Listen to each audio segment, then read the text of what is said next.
Look, all of you saw Diego last year. As the season went on, he got more confident. He got his finishing got better. He's not afraid to take chances, to go by people. And so as an attacker who has speed, who can dribble, who can come inside, I think he's a special player.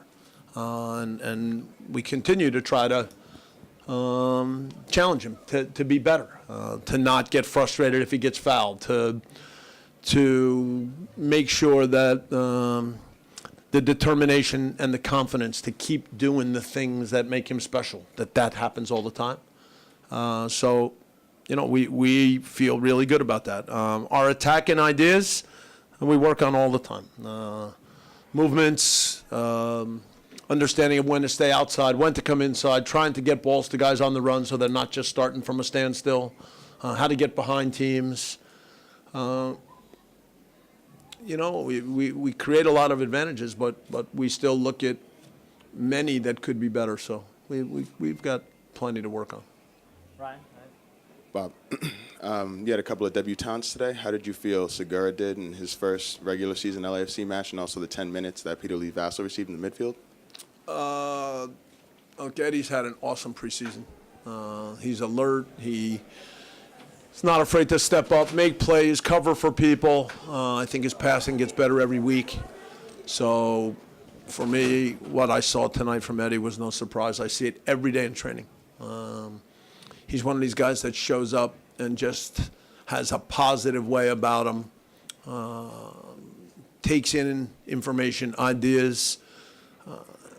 He's learning English quickly, but even without understanding everything, he understands football-wise everything that we talk about, everything we want to do. So he's such a bright guy in the way he carries himself, the way he trains, and it's so easy for all his teammates to just see that every day. So it's something that he has that's pretty special. And when he was at Huela, as a young guy, he was captain. They weren't a great team, but he was responsible for making plays, and you could tell that he was a guy who just wasn't afraid. So, yeah, he's had a great start to everything. And he's a talented young guy, and he's got good feet. I think he gets better every day in training. He can still cover ground. He can get forward. Got to be a little more consistent, and that part of it, but young talent. We're happy to have him. We'll do 2 or 3 more. Go ahead, Joe. Bob, with the game tonight going to the last minute and the excitement, and also what happened up the road yesterday with that game, you think it's a perfect opening weekend to get the casual new fans and momentum going into the new season? Look, I said it at the beginning today, and I'll say it again. Leagues get judged by the number of really good games. Leagues get judged by the quality of the football, the tempo of games, the intensity of games. We're long past the idea that we judge games just where if there's goals, it's a good game, and if there's no goals, it's a bad game. We are now, as a football nation, we understand better, and we need as many good games. And when you have good games, then that means you'll have good rivalries. And obviously, the one with the Galaxy is special. Look, I'm ending the one called El Trafico? No, it's La Clasico. Okay? So, okay? L.A. La Clasico. Throw that El Trafico thing out the effing window. Okay? We didn't win one game in El Trafico, and now it's called La Clasico. And so look, it's important to have rivalries. We have a great rivalry with Kansas City already. Why? Because they have a really good team. They compete. They try to play good football, and it's a pleasure when you get to play Kansas City. So that's what the league needs. Last 2 questions. Go ahead. Bob, could you talk about perhaps the level of impact or maybe relaxation of being able to start the season at home and not be on the road and, the UCLA trainings and stuff like that?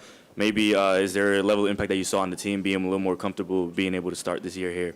Yeah, I mean, look, we're a year old. None of this is new. When guys came in for preseason, they knew what to expect. They understood what kind of football we want to play.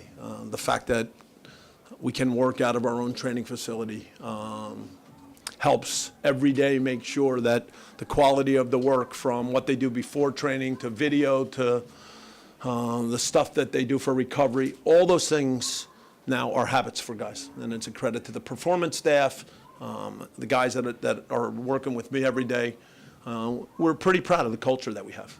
We like to think that when guys show up every day, it's an awesome place to show up. It's good guys, it's good discussion, it's a challenge to play good football, be a good person, treat your teammates the right way. So yeah, we got something special, and honestly, we enjoy that part every day. Last question, right here. Hi, Bob.